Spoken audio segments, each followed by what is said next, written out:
is clean eating better than it fits your macros? So this is where I get crazy about this stuff. There's some common sense involved in here. If you want to go out and have a hamburger and french fries one day because your diet is on the cleaner side, then go ahead and do that. Using hormone replacement therapy for vanity reasons or for aging reasons. Okay. Even if you don't even correct the reason you feel like, hormone therapy will help you push through that. It's like adrenaline.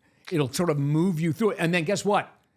You're going to have to pay that back sometime. When it comes to fat loss, what should you be prioritizing, cardio or resistance training? I'm not trying to compete in a marathon. What I'm trying to keep is my muscle. Keto versus high carb diets. How do you like that for just everyday living and longevity purposes? A healthy person following a keto diet doesn't make any sense. Plant-based versus animal-based. Veganism, I applaud for the environment. It's sustainable. The knock on it, obviously, is you're going to be undernourished if you don't supplement properly.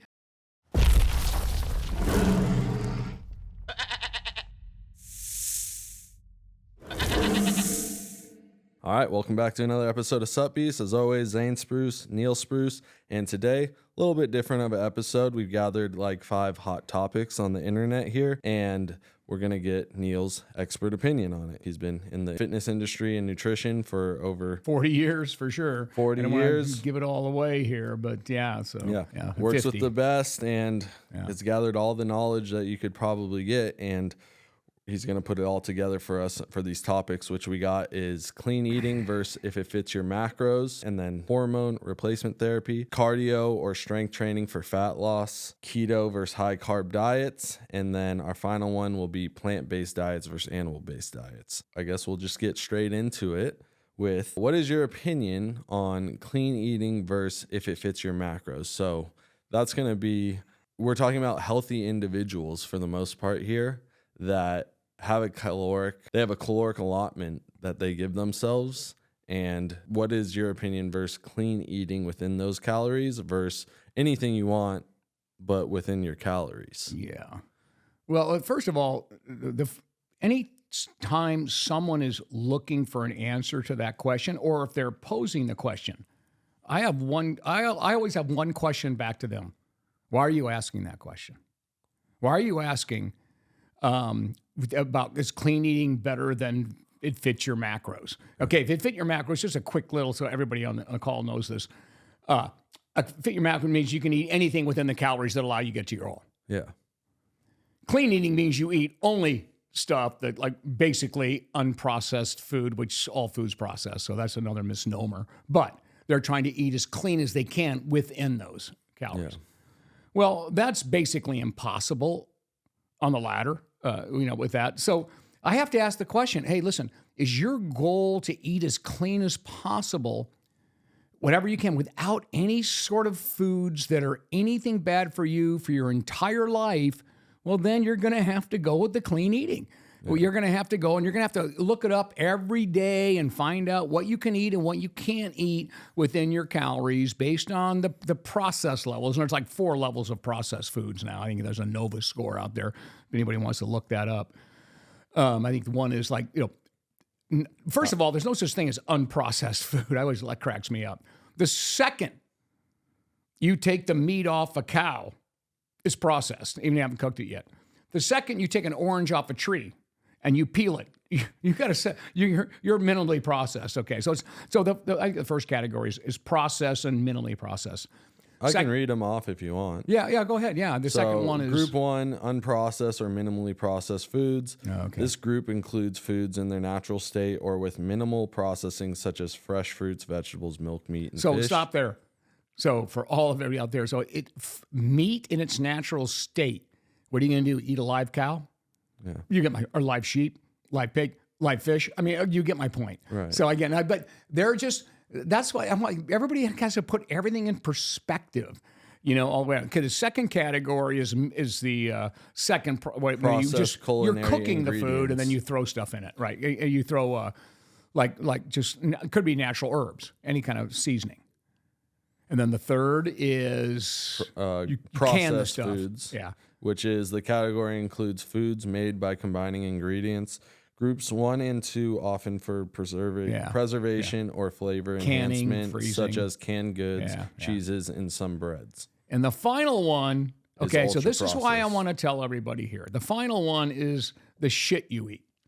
It's the sausages, it's the bologna, it's the stuff that's just it's got artificial everything in it to preserve it. It could be Spam, which is like a food that people had to live on during, war times and stuff. Yeah. It's just loaded with preservatives. Now, so the point is there a place for any one of those 4 categories? There probably is, depending on where you live, how much money you have, or anything else. But that's why I go back to what I just said. I'm asking you, why are you asking me that question about which one is better or which one should you use? Yeah. Fit your macros. They're 2 extremes, by the way, because when you look at if it fits your macros, I don't know much about it. It just means you can eat whatever you want within the calories, right? Whatever protein you want. You can have a hot dog. Yeah. You can eat something healthy. You can have a French fry for your carbs, along with the fat that's in the French fry. Right. So that's what they're saying. As long as it falls within your macros. Yeah, exactly. That you've exactly. been Well, allotted. that's just stupid. If you go to that extreme, right? If you do that and you want to buy into that, come on.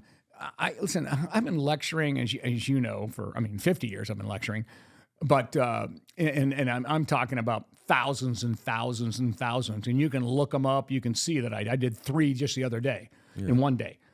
So it's like you really have to understand what is the context of what they're asking this for. So listen.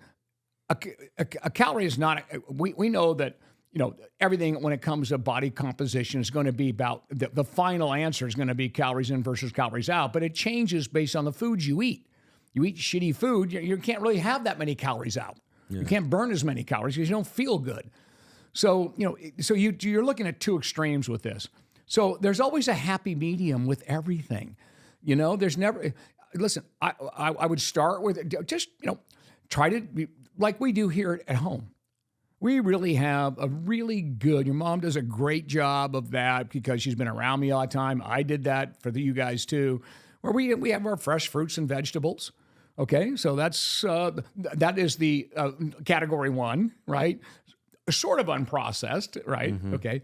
Category 2, you throw some salad dressing on a salad, but it's not shitty dressing. In category 3, every once in a while we'll have canned tuna. Now, what's wrong with canned tuna? Nothing. It's a great source of protein, okay? But it would fall into that case. So the categories are really sort of just made up. But it's common sense. I don't know anybody, and Zane, I would ask us, I have an audience of 1,000 in front of me, and I'll ask them, so what's better, a banana that is 120 calories or a Coca or a soda that's got 120 calories? Yeah. Every single person in that audience knows what's better. Yeah. Everyone. So this is where I get crazy about this stuff. And of course, the internet just gets that. There's some common sense involved in here. Yeah. Okay, so let's just find some happy medium. Hey, if you want to go and have a hamburger and French fries one day because everything's been great, and your diet is on the cleaner side, then go ahead and do that. When it comes to when it comes to your calories that you want to stick to, you can use either one. I would stick to the cleaner eating more than I would go to the other side. You can't just pick anything you want. That's just not fair. It just doesn't make any sense. In a greasy hamburger versus a lean piece of fish or something. So, at the most part, it is every once in a while. If you want to have something like that, it's fine. So there's not one is better. However, which one would be easier to stick with? Would be the fit your macros. If you had to hang on to something for a length of time, because I think that once you lose weight, your mind changes. And you see, wow, this is working for me. And you start eating cleaner. Yeah. So you start moving to that side as well. So you start with the fit your macro, whatever you frickin' diet's called. Whatever, whatever it's called. But anyway, hopefully everybody got my point on that. You know what I mean? There's not one that's going to be better. Eating completely clean is impossible. You can't. You live in a world today, it's totally impossible. Even if you move to a blue zone. In the Mediterranean, right, or Okinawa. It's just forget it. It's not going to happen. So there's a place in between. And if it fit in your macros is easier to stick with because you can eat anything you want, you start losing weight. I promise you, one good turn deserves another. You'll start moving over to the cleaner side and doing that. So there's the answer to that. Yeah. I mean, I can speak for, because in college I actually did like if it fits your macros, and I was like on the way bad side of things where it was like I just had a protein shake for 2 of my meals oftentimes. So that was my protein intake. And then I'd have for breakfast, there's like these, they're called little bites, like muffins, packaged muffins. And then I would have a bag of chips for my carbs with my protein shake at lunch. And on the outside, it looked great, right? Like I was hitting my macros, like, so it never changed. But internally, I did feel like my stomach would be like distended all the time and like gassy and bloaty and stuff. And then it would be weird because I'd eat like a whole food something during that day, like typically at night, and it would clear up everything. So it was like, there is like some sort of like reactionary thing that happens internally, how you process 100% those foods. So when you and again, when you get to ultra processed food, the downside of that, and that might be another question for another time, is the fact it tastes so good you're going to eat too much. And we already know that. Some great seminal studies were done on that, where they show that people eating clean food and ultra processed food the same, and then you get to ad lib, they would eat like 300 or 400 or 500 more calories because ultra processed food tastes so good. What I'm saying is I didn't overeat any of it. No, I know, because you were strict. Just was like, I was strict with it. I just was like, this fits my macros. Yeah. It's one, it was just super convenient, right? Yeah. I was just lazy. Yeah. That was right. the root of cause of me and eating inexpensive doing it that right. way. And so there's days where I'm just like, I could tell it was just from my food sources. Like I wasn't getting fiber. I wasn't getting like any nutrients, probably really, outside of the protein shake, getting calcium. Yeah. And so what you end up with, a microbiome, those trillions of cells in your gut. They're all whacked. They're all going the wrong way. And the bad guys are beating the good guys in there. It's about 50-50 supposedly, but when when you're doing stuff like ultra processed food, bad guys push out the good guys. You end up with what we call permeability in the gut, which the layman's term is leaky gut. I hate even saying that word, but that's what it is. It begins, your tight junctions begin to be, all kinds of things get screwed up, and bad guys are getting into your system. Yeah. So it just changes. That's what we call the gut-brain axis, gut cardiovascular axis, and all that. Yeah, so that's what happens with if that's your whole diet. Right, I mean, that's the far side of. Yeah, that's exactly. That's exactly what I'm talking about. Yeah. So the answer to the final answer to the question, eat as clean as you can. I mean, everybody knows what clean is. I mean, I don't have to explain it to you. Yeah, and if you want to look up the NOVA index, which, I mean, someone just made that shit up too. But the bottom line is just look up that and you can figure it out, okay? Yeah, no, you don't want to go to that extreme. But yeah, exactly. But, okay, so on to the next thing, which is... Good one. Yeah, on to the next thing, steroid use or hormone replacement therapy. And this is, we're not talking about the person that is like making money and like incentivized by making money, they're incentivized by vanity or for aging reasons. Okay. So let's stick to that because, if you're a bodybuilder, everybody knows, or an obviously, actor when I was a big time bodybuilder, I used steroids. It was part of the sport. It was part of what you do. And the majority of all your elite athletes at some level were, using that, but that was okay. That was just part of the sport. Now, it became illegal later on, but I'm just saying. So let's just push that aside. Yeah. Okay. Let's just wipe that out.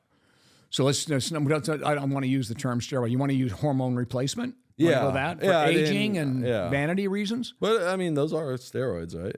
Testosterone. It is. You're right. You're 100% right. And that's sort of the thing, because I don't need to tell you. I mean, it's not a secret that I work with a huge amount of celebrities, Right. keep them young and getting ready for their movies and stuff like that. And I want to take that off the table because they're incentivized by money. Yeah. I want to talk you about want to take that off the table too? Yeah. Because I mean, Okay. you I know. wanna- Got it. I'll take some shit for $50 million. Yeah, you're or right. whatever. 100%. You know. And by the way, I'm not telling them to do that. I just do their nutrition programming. Right. I No, just I know, that but many of them will do that, and I gonna- have to know they're doing it because that changes my nutrition yeah, regime. and they're for doing them. it for their livelihood. Yeah, I'm exactly. talking about 100%. people. Gotcha. So I'm talking about Gotcha. taking it off. Let's for take it off life. the table. Let's just Got talk it. about doing it in Got it. general Got for it. whether you think for just vanity Maybe purposes. we can do another episode of how to keep it on the table. Right. So No, I'm just kidding. saying. I'm kidding. So let's go to this one. So let's talk about using hormone replacement therapy for vanity reasons or for aging reasons. Okay. Well, let's start here. I think And those are two separate things, I would say. I don't know. I think aging and there's young vanity- people taking steroids or hormone replacement therapy and like kind of abusing it just to look good. Yeah. Like I want to maximize my frame. What do you say to people like that in that group? And then we'll move on to the aging population. I'm going to tell you that right now. likes to do it. If first of all, if you're not making a living with your body, then there's no reason in the world to even think about it. That's the beginning thing. We already kind of covered that. The second thing here, though, is this. There is, and again, hormone replacement therapy is like the biggest thing on the planet right now, next to GLP-1s for weight loss. Yeah. Okay. And I can't tell you how many people are doing both, just so you know. So here's the thing. If you're looking at hormone replacement therapy, if you talk, and I'm not an endocrinologist, so I want everybody to know that I'm not. Okay. Yeah. I am partners with many of them, okay, and they give us the information that we need to pass on to our hundreds of thousands of practitioners that work in my environment, okay? So we have to make sure we have to have the right information. And the right information is this. If someone wants hormone replacement therapy, that means, okay, so your testosterone level is a simple testosterone test. We're not talking about free or any of that. We're talking about your simple testosterone test. You're going to be somewhere between 300 nanograms per deciliter up to 1,000, let's just say 900 or something, whatever, right in there. So that's the window. Now, every age group is different. That's where it gets a little dicey, but let's just skip that now. So the on-label prescription for hormone therapy is you have to be less than 300 nanograms per deciliter, and then you can be prescribed that. Now, what happens is young people like yourself, you have a different, you should never be really below 450 or something, right? So maybe they should change the rule and say you can have that. I'm not a proponent of that. I'm not a proponent of ever using it at all unless you really are hypogonadism, where you've got an issue here that changes everything about your life. And that was the original prescription for hormone therapy. But it's gotten just too easy to get. You got your telemarketers out there. You make a phone call and you just tell them, yeah, hey, listen, I'm tired. My sexual thing's down. Oh, what's your hormone level? Well, it's, and then they can lie about it. They can do anything. It's that easy to get it. And you can just get a prescription for, whether it be a patch or whether it be any of these things to raise your hormone levels. Now, there was a time where I really, I was really against it. It's just because I want your natural hormones do need to decline, obviously, because, humans were never, we were never programmed. At 4 million years as hominid, we were never programmed to live past 30. We just figured out how to do that because we found food. And we could bring food to places, right? We can now bring it. Otherwise, we just starved to death, and animals chased us, and we chased the animals, and, so we all died very, very young. But after the last ice age, when we began agriculture and all this, we could get food to each other, and we get nutrients in there, so we started living longer, and then medicine and all these things kind of crossed over. So what happens is now that we can live a little longer. Now what we're trying to do is get our hormones levels like they were when they were younger. Right. And that's what everybody's trying to do. Mm-hmm. They're trying to keep their puberty, if you will. And by the way, testosterone, I don't care if it's melatonin, estrogen, it all peaks at the end of puberty. Mm-hmm. And from there on out, that's old age sets in. And I say that to people like in an audience, and I'll go, what do you mean? It's 17, 16, old age? Yes, that's when old age sets in. That's why females mince at 12. Okay, that's because they have to reproduce before they die, and humans didn't live in their 20s back in the day. So you got to reproduce. Species have to reproduce. Yeah. So that's the peak, and we're still in that place where it starts to go down. So what everybody's trying to do is bring that peak and keep it there. And maybe if you keep it there, because those are the things that sort of keep you young, and they do, and you're able to do that. But what's the downside? What if there's something going wrong and you're accelerating that? That's it. I'm not going to say it's going to cause any of that. So my take always on this, whether it be vanity or aging, I would discourage all the celebrities I work with, even the athletes the retired athletes, when they get older. I go, listen, there's just so many great ways to be able to maintain your health with eating fairly well, that's all, exercising, and supplementing properly.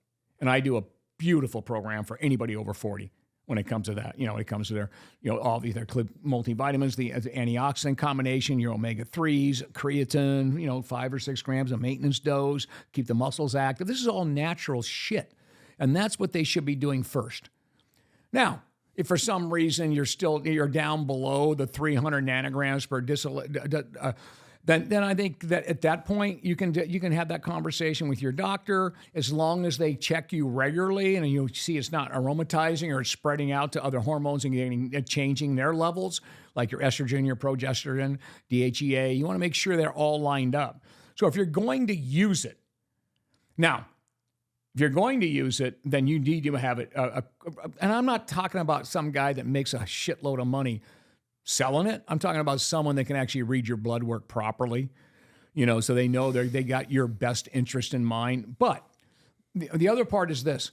There are so many studies, and by the way, I got the latest endocrinologist study on hormone therapy for men with testosterone and so forth. And it really, things have gone back and forth. And back in the day, they said, well, men on hormone therapy take testosterone shots to get their testosterone back up again. They end up with cardiovascular disease. They end up with all these little issues. Well, those studies have been refuted back and forth. Then this one and this one. Like I say, you can always find something that suits your sort of bias, if you will. But the final report that just came out was very interesting. It only came out about a month or two ago. That hormone therapy, as long as, stay with me, you're deficient. So if you're not deficient and you're taking hormone therapy, you're not part of what I'm going to say right now. Yeah. If you're deficient and you're below the 300 nanograms, and maybe it's 350, whatever, okay, and you're using hormone therapy to get you in the range of 300 to 900 or whatever in there, it actually might prevent some cardiovascular problems, and it also decreases mortality. I mean, it can increase mortality, decrease mortality. In other words, you can actually live a little longer. So there are some good things there as long as it's monitored and you were deficient.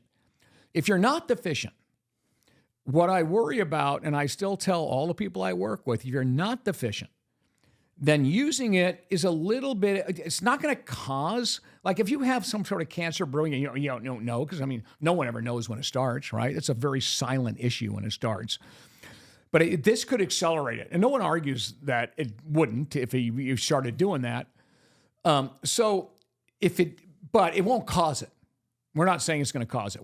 All I'm saying is it might move it forward and faster. And there's no real reason to do it. So, and again, the other thing about this is this. And I had my doctor, and if he's listening to this podcast, which he probably is, he'll remember this thing. He asked me, he looked at my testosterone, and you're going to love this. He looked at it after I have a physical every year because they got key man insurance on me because all the businesses and stuff. And so I get it. And he looks, your testosterone, you're actually a candidate for testosterone therapy. I think it was 295. So it was a little below the 300 mark. This was like, God, it was 20. It was, I was 65 or 6, I forget. Anyway. And so I go, yeah, but when we took the blood test, we take it in the morning, the afternoon or night and all this, right? And he goes, what do you mean? I goes, well, your testosterone changes all throughout the day. Okay. So, and I hopefully he's listening because he'll remember this. And I go, okay. Well, so he goes, well, first of all, and why would I want it? He goes, you're a candidate. You want it? And I go, why would I want it? I go, give me something. I got some other factor. And he goes, well, how's your sex life? I go, it's whatever I want it to be. It's good. And he goes, I swear to God, he looks at me and goes, okay, how's your energy level? Well, everybody that knows me, my energy level is through the fucking roof, right? Okay, so I go, He goes, okay, you don't need it. So, I mean, you have to have a lot of others. And this gets to your vanity question here, right? About vanity and about whatever it may be. So even though I was at that low number and I could say, yeah, give me that's what I want to do, right? Because almost all the people in my orbit are using something like that. Anyway, so next year on my physical, they take the physical. It's a different time of the day. And I forget, and maybe I just worked out or I didn't work out that day or whatever it was, right? My testosterone's 500. And so I'm telling you, it's not one test. Yeah. It changes throughout the day. Yeah. But people are looking to get a low number so they can get a prescription and feel good about it. Yeah. So I'm not putting it down. I'm saying, hey, listen, what's your goal in life? What are you trying to do? Do you have a few other risk factors? Is your libido low? Are you lack energy and are you atrophying quickly? Then and you're below 300, absolutely get your hormone therapy. But are you doing anything in your life correctly with nutrition? Exactly. Are you working out? Yeah. Are you supplementing properly? Yeah. Okay, so that's first. Yeah. Get a baseline. I'm glad you said that. Get a baseline, Zane. Yeah. Get your supplementing first. Get all that stuff. I'll build that perfect program for you. And then, at that point, then let's go find out. People just want to jump the gun. I mean, that's right. I mean, to them, it's a magic pill. So absolutely, because it's your drug. Yeah, and by the way, it's the easy and you way. Feel it fairly soon. There's no question if you are older, let's say over 50, and you feel like shit all the time, even if you don't even correct the reason you feel like shit, hormone therapy will help you push through that. It's like adrenaline. It'll sort of move you through it, and then guess what? You're going to have to pay that back sometime. Yeah. At some point, you got to pay that back. I call it empty fire. American natives call it empty fire. But that's big pharma too, though, right? Oh, yeah. Big pharma wants you. All the advertising. That's the funny thing to me is I watch zero politics. RFK, right? He's he's like a big pharma conspiracist, right? And yet he takes hormone replacement therapy. It's just, for me, that's a little comical. He trains at my gym, Venice. I see that. Goals, But that's just funny. I know. He's a little whack, but again, the good news is he's more on the preventative side. Right. You know what I mean? Totally. And he's not a big fan. I really don't know much, but I just think it's funny. We don't even talk about that kind of stuff. Yeah. We'll move on to the next topic. We've kind of talked about this in a few episodes, but when it comes to fat loss, what should you be prioritizing or intentionally training? Is that cardio or strength training or resistance training? Okay, so the first question, I'm going right back to the same question. So again, all of our practitioners are taught this. They go through our schools and everything else, and they're going to ask you the question, what's your goal? What are you trying to do? And they say, I want to lose body fat, because that's the goal here you're talking about, right? I want to lose body fat. Yeah. Okay. All right, and then what age? What are they? What do you like? What do you like to do? Resistance training? Do you like to do? So they're going to ask the question, what do you prefer to do? But I'm going to give you my answer. That's going to sort of get everybody up in arms. Okay. Once in a while, because you know me. I mean, when I was a bodybuilder getting ready for competition, we always did cardio to get that last little body fat off, so we keep our calories up to feed muscle, starve fat. Right. So, but most people can't kind of keep that regime. So if you had to pick one, so you're asking to pick one, right? What are you intentionally doing for your bulk of your, you have a weekly plan. What are you trying to do? And how much time do you have? Or you're an average person. You got 4 or 5 hours a week to allocate to exercise. Okay. Then, first of all, if you're going to pick one of the two, that's all. I'm going to say that. What are you focusing I want you to do both. Okay. Right. But what are you focusing on? I would always focus on strength training. And I know everybody's going to go, oh, he's biased because he was a bodybuilder. No, I'm not. I did cardio my whole life. And I tell people to do cardio. I'm not trying to compete in a marathon or an endurance thing. What I'm trying to keep is my muscle. My cardiovascular system will get help from strength training, especially if you do a circuit. You're fast. You just move from one body part to another. You don't really rest in between. You can get a little cardio work there too. And then guess what? The rest of your cardio, you know what it is? Take a brisk walk. You don't have to do a treadmill, Stairmaster, or anything crazy unless that's your goal.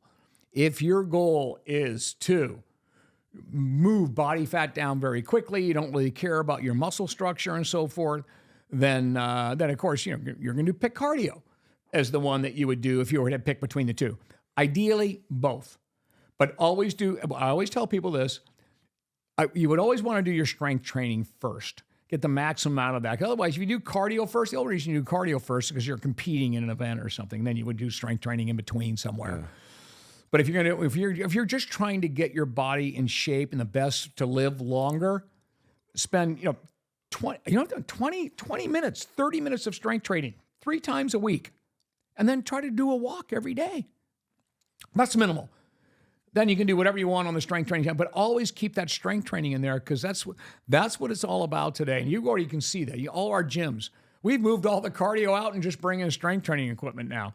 You look at all our crunches and UFCs and Gold's gyms that we work with. I mean, that's the equipment we have in there because that's what the millennials, that's what all the Gen Z is, what they want in there. They've seen the science about how important strength training is to be able to keep your locomotion going throughout your life.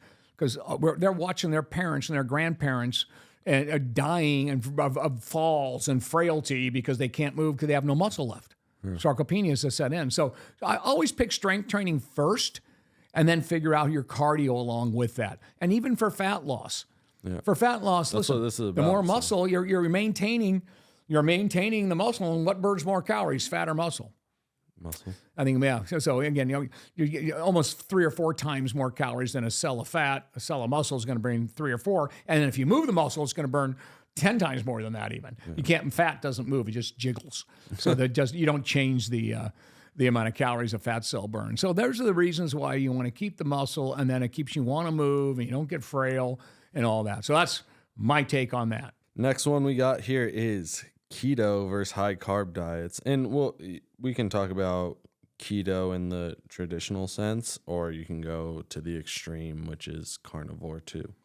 That's up to you. But keto versus high carb diets, as far as, and we can break that down into topics, which is like, how do you like that for just everyday living and longevity purposes? And how do you like that for performance? Well, for performance, it's off the table.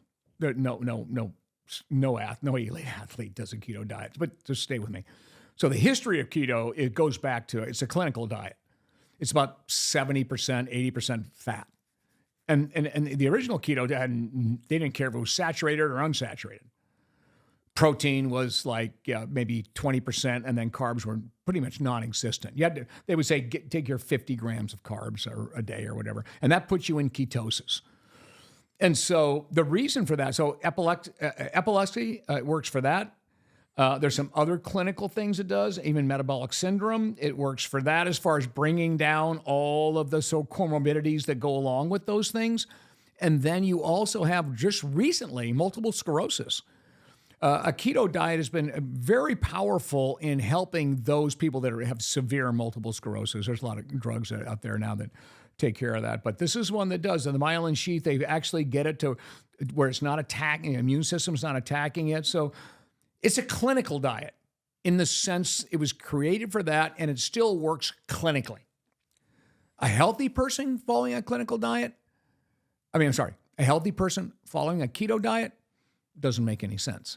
Yeah. I mean, I guess if you cleaned it up and made all the fats from nuts and seeds and healthier fat, polyunsaturated fats, right, and fish oils or things like this, so monounsaturated fats and or long chain polyunsaturated, I guess you could say it's okay, but it's that amount of fat.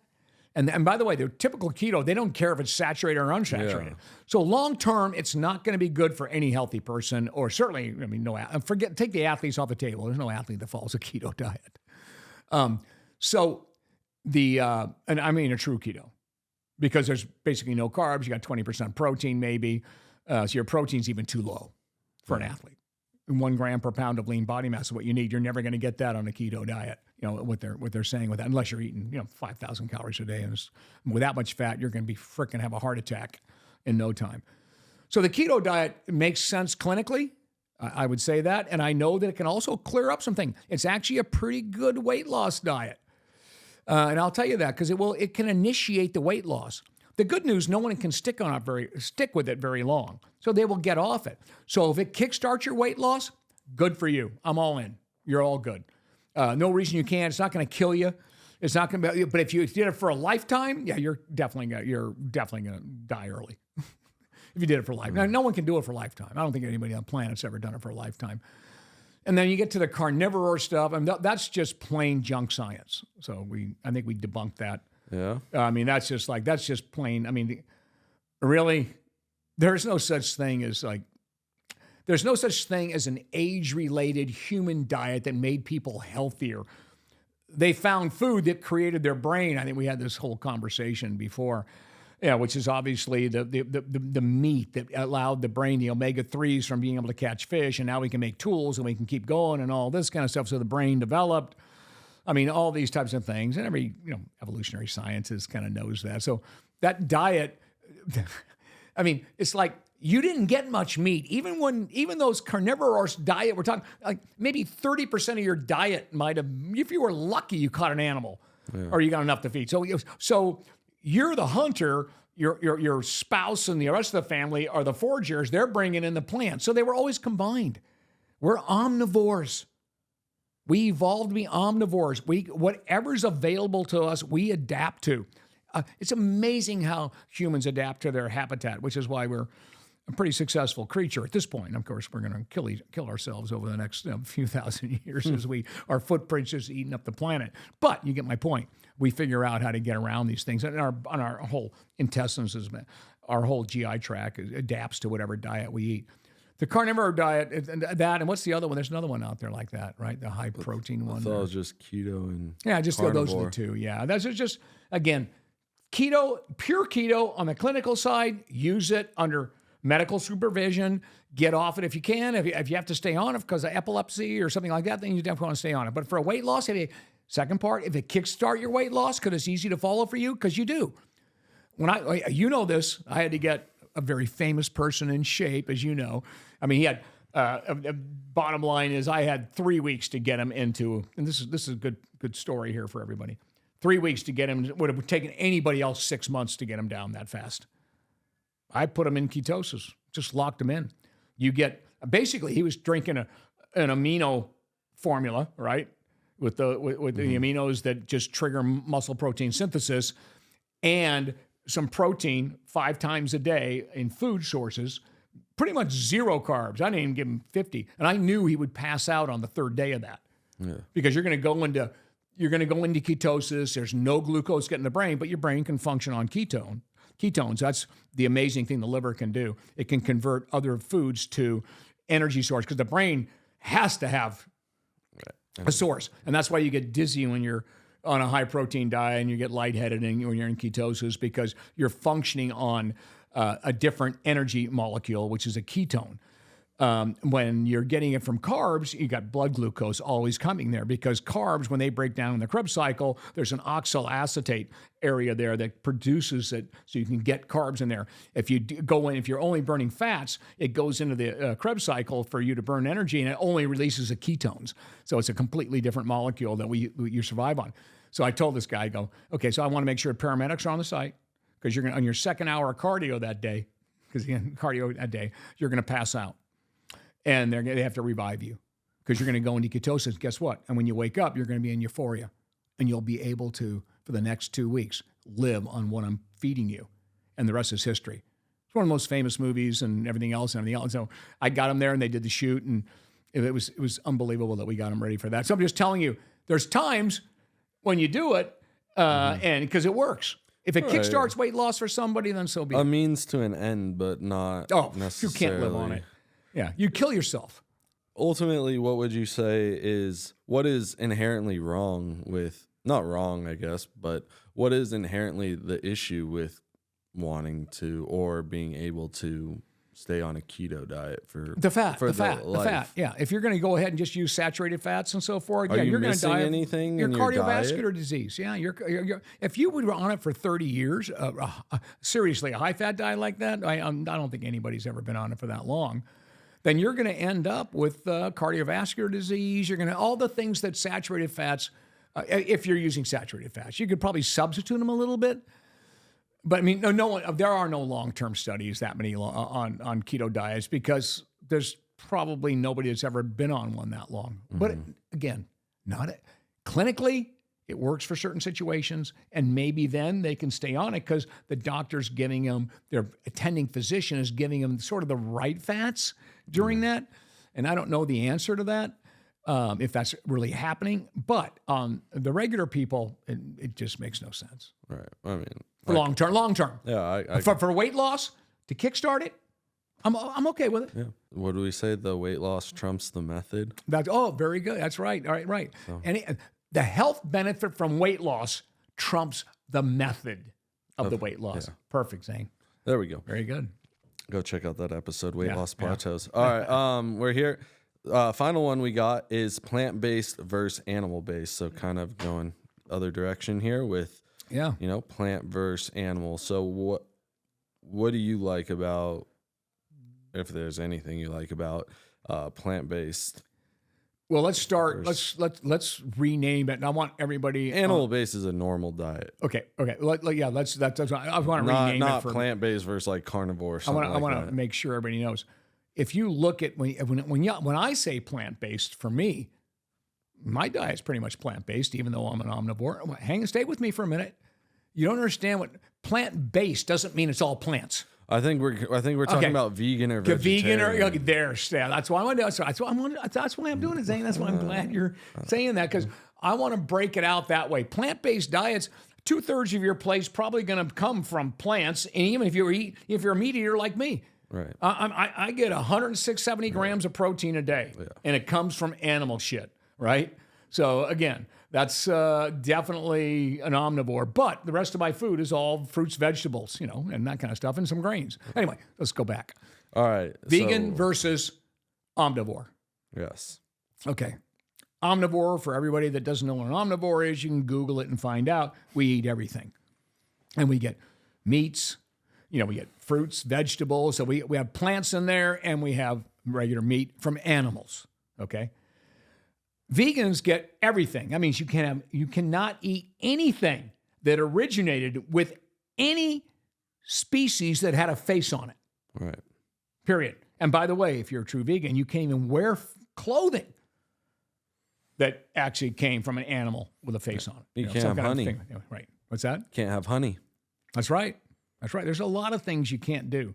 I mean, it goes that far is what I'm saying. Oh, yeah. You don't even think of that as an animal product. And just so, exactly. But I got to tell everybody, so veganism, I applaud for the environment. It's sustainable, okay, without a doubt. The knock on it, obviously, is you're going to be undernourished if you don't supplement properly. You really have to create a diet. You can get all the protein you need from plant proteins if you combine them properly. Legumes and grains, they have different amounts of amino acids, but they're the lowest on the tree of complete proteins. So soy is a vegan protein. That's the only one that is considered complete protein. Okay, so that's why the soybean is kind of a popular protein for vegans, because it is a complete protein. You don't need that much, but you take your animal protein, such as a whey or even beef, they're 3 or 4 times greater than any kind of vegan protein. Even though soy's in there, you could eat a lot less protein, animal protein, to get the amount of aminos that the human body needs that matches our structure compared to what you would get from soy. So in other words, if you're going to eat a gram per pound of lean body mass of soy, you probably need more than that, like 1.5 grams per pound or 1.25 grams compared to of animal protein. You're just going to need more of the vegetable protein. So it's not natural for us to be vegans. It is very natural for us to be omnivores. Just keep that in mind. That's where I go. So what are you naturally? Now, can you find a place in between? That's my big thing.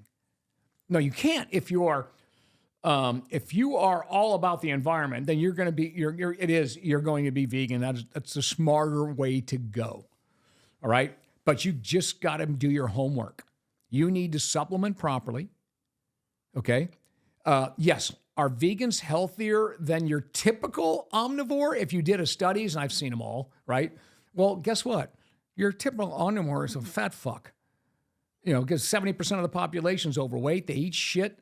They eat all that stuff, and they eat mixes. So you compare that to someone vegan. Well, of course they're going to lose the weight. And to your point, weight loss trumps the method. So they're going to lose the weight, and they're going to live better than this person that's going to die early because they eat shit. So you can't compare them. A clean omnivore that follows a Mediterranean-style diet, always my favorite, always around. When as a bodybuilder, I mean, it's kind of the same thing. We're just a little bit more protein on that. But you've got whole grains, you've got fruits and vegetables, and you've got very lean proteins. That's an omnivore. You're going to live a longer, healthier life if you do that. And by the way, the other two things, move and keep your body composition right. Yeah. With that diet I just explained versus being only vegan. That person, if you took 10,000 people doing the omnivore thing with the lean proteins and moved and did all that versus a vegan. So everything else is equal. Vegans moving and doing all that. That person's going to live probably a longer, better, stronger life on the omnivore. That's, again, I'm forecasting all the way around. I thought I heard, I could be wrong. I don't know. I thought I heard that veganism has been proven, if done entirely correctly, that is like the key to longevity. If you do it perfectly correct, like where you're actually getting all your nutrients and stuff, and if you were, like you're getting it all. And like, I would say it'd be dead. I would say it'd be dead even then. Yeah. If you got equal nutrients from an omnivore diet and a vegan diet, but I heard, and then so on the back end of that, I heard also that it's actually going down though because of how they are trying to create all of these like good tasting foods, like these. What's going down? Lot What's of going down? I'm the sorry. like the nutrient value, the longevity of like vegans because they are eating basically if they want to have like a nutrition or like a tasty snack, it has to be something that's completely ultra processed and like made with inorganic chemicals or whatever. When you look at the meatless, they call them meatless burgers and things like this. Who knows what they're doing to get that right, to make the taste the way you want to. But I think you said it well. Let's face it. Could be wrong. I'm just a guy. No, I'm just saying that, but I think you said it well. All of our species, and again, let's just talk about our species right now. We require exactly the same nutrients. By the way, for anybody that doesn't know the definition of the word nutrient, you can't, when you use that in science, it means it's essential. You can't just say, like, there are things like zeaxanthin or lutein, you might call them a nutrient, most people do, but they are not essential. They're not classified essential, even though we would argue they are. But just stay with me. So your vitamins and minerals that are essential, they're called nutrients. If your nutrients were equal coming from your pure vegan diet and your omnivore diet, and your protein was equal, and your activity was equal, and your body composition is equal, I think if you had 10,000 people, the 10,000 people something else would kill them. Yeah. It would be dead even on what food and what everything else is doing for you. And that's just common sense. And one person's got to work a lot harder to do that. Yeah, that's what I mean. That's the thing. And again, and not only that, sticking to a pure vegan. And again, I applaud veganism. I mean, people that can do it. I mean, God bless them for our environment. But I take care of our environment. You know how hard I work for it. I recycle everything. I don't do the plastics, which is another thing people should talk about is the plastics that are just these microplastics end up in our bodies and stuff like this. There's ways to avoid those things, the best we can anyway, and we should be getting rid of that. But, that's where all that lobbyist out there for all these giant companies saying, oh, no, they're okay. There's all kinds of things there. And as I'm getting older, I really care about the earth so much more than I ever did when I was young and just fighting to get to the top of my field or anything, that kind of stuff. But now I think about it, and I just want to leave it a better place. So there's a way in between. You can be an omnivore. Yeah. You can be an omnivore, and you can still save the world. Unfortunately, here we're pumping out, telling people to eat 1 gram per pound of lean body mass. And so we're really telling people to get their meat consumption for the most part. I know. But you can do it. You can do it vegan wise. We make a great plant protein. You know that. My I take it. I don't know if it's great. It's great. It's a pea protein that's got extra amino acids in it. You can do that. It's great for the body composition. It's not great on the taste bud. Yeah, I know. I don't like any vegan protein myself. I'm not a real fan of it. But I'm a recent alternate to plant protein because I'm dairy free these days because I'm allergic. But yeah, that's quite the change. But actually, people that are vegan do love that protein. So absolutely, it is they say it does taste great. But if you go from dairy to plant, it's a tough one. I'll pray for you. Yeah, it's not good. But that's all. That's what we got for today. I think that was handles great. it all. That was really good. So those are the expert takes on popular topics on the internet or just in life. And I'm going to give one last part on that. Okay, my closing statement. Right, perfect. Common sense. Yeah. I know you know the answer. The deeper you dig into the internet looking for what you want, cherry picking what you want to hear, the worse it's going to get. You're going to go down a rabbit hole. Common sense. Common sense. Omnivore, veganism. Oh, there's a place in between there that's perfect. Seed oils or whatever, all that kind of shit that's out there. It's like, what common sense, moderation here. It just, this is what I love about what you're doing here with all this. That's what this is about. It's trying to ground people. I want to make it easy for you to live that perfect life that you want to live. That's why we do it. Yeah, and you get somebody that's seen everything when it comes to fitness and nutrition and, get their opinion on like really what do you need to stress about? I mean, at the end of the day, you worry about all this shit that is whatever you are worried about that stuff causing you're probably causing within yourself with all this stress and, worrying about what you can or can't put in your body. You're worried about that. Think about what it's like when you step out of your house every day and you stop walking to the polluted air and you start your car in your garage, you do that every single day. We got bigger fish to fry. Yeah, exactly. So it's just rather than, eating an Oreo once every other week, So I think you'll be all right. For sure. Having an alcoholic drink won't hurt you, Speaking of which, I think it's that time. It's time for you. Yep. All right. So that's all we got. Hope you enjoyed it. We'll see how it goes. And don't forget, take your multivitamin. That's right. Catch you in the next one. Bye.